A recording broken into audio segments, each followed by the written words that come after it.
Remember that the inventory we hold represents a cost to our business, so we need to pay attention to inventory levels and ordering techniques to ensure the optimal levels of inventory. Determining when to order is dependent on two factors: demand and lead time. As we know, not all inventory sells at the same rate. We have fast-moving items and very slow-moving items, as well as items somewhere in between. This is where ABC classification, which uses the 80-20 principle, comes in.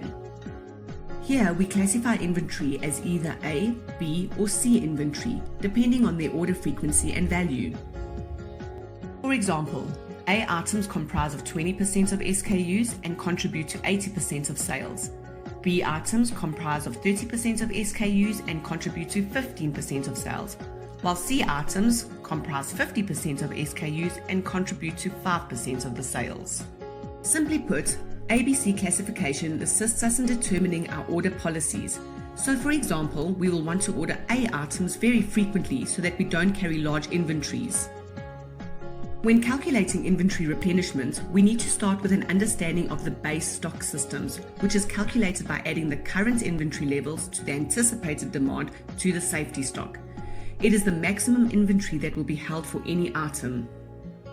Two concepts that we need to understand when determining how much and when to order are ordering costs and carrying costs. It stands to reason that the larger the quantity per order, the less the ordering cost. But of course, this means a larger amount of inventory which would be held, which will result in larger carrying costs. So how do we establish the ideal or most cost-effective balance between ordering frequency and inventory levels?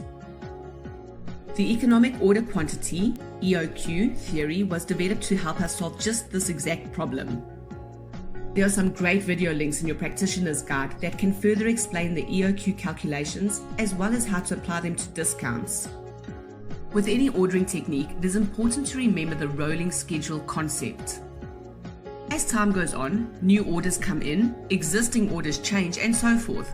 This results in changes in the supply and demand for the inventory, and the business needs to know how to handle these changes. There are other factors which can influence the order quantity and order frequency, such as order modifiers and order constraints. Order modifiers include order minimums, order maximums, and order multiples. And order constraints include maximum quantity, minimum price, minimum quantity, and so forth. In order to determine how much to order, we use lot sizing techniques. And in order to determine when to order, we use order review methodologies. Lot sizing techniques range from lot for lot, periods of supply, EOQ, period order quantity, fixed order quantity. And order review methodologies include MRP, reorder point, time-phased reorder point, periodic review, two-bin systems, and Kanbans. Although technology drives these reorder points, it is good to have an understanding of these inventory replenishment rules that can assist in maximizing company profits.